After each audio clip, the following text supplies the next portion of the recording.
like you said, like I saw it all summer, and I knew at some point during the season they would figure it out, and I think they have, and they've done a great job because it's tough going from high school to playing here. So just for them, I think they've done an unbelievable job, and then they want to come in, they want to work, and they want to be good, and that obviously helps them. So. CJ specifically, he was mentioning this time, there was a day in practice where like you scored on him. I don't know if it was like a take it situation. You scored him like 5 times in a row, and he just had to keep coming back. What did you get out of that experience from him? Just his tenacity or whatever. Yeah, no, I mean, he's a competitor. And it's the same way that, like, for me, like, I'm trying to score because he's a good defender. Like, yeah, I was scoring, but like, I was also hitting some tough shots.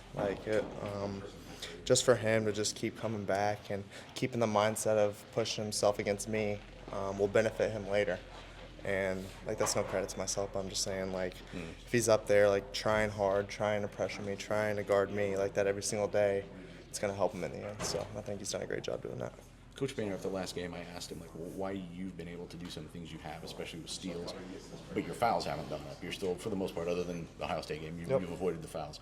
And he was talking about, maybe how you've learned to take risks the right way. Has that changed for you over the course of the season? Have you kind of adapted how you're approaching that? I mean, personally, I don't really think about it. I kind of just go in every game and, like, I take risks, and sometimes it doesn't play my way, and actually a lot of the time it doesn't. I get yelled at for it. So it's just really just trusting my instinct, and the coaches trust my instinct. So it really just depends. The change that happened behind you with no Zach there and different personnel back there, as much as you trust them, did you think, I have to defend differently this season? There's things I can do last year that I don't maybe have the margin for error to do this year. I mean, no. Personally, I think either way, with Zach, without Zach, I mean, it's the same.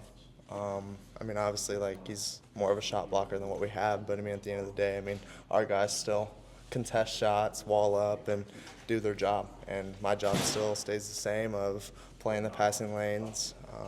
Whenever I feel they're weak or showing weakness, and that's when I attack on the ball or go make a play for us, and nothing's changed. How are Coach Lusk and Coach Johnson different in how they teach you guys defense?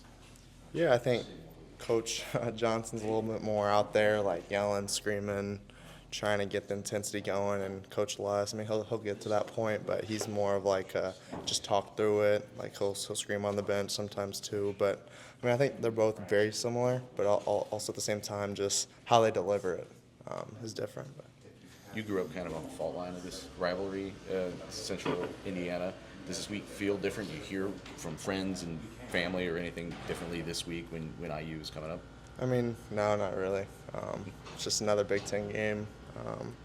For me personally, that's just how I see it. And obviously, like, we know what it means behind it all. But I mean, at the end of the day, I'm just gonna go in and still try to do the same as we have with all the other teams.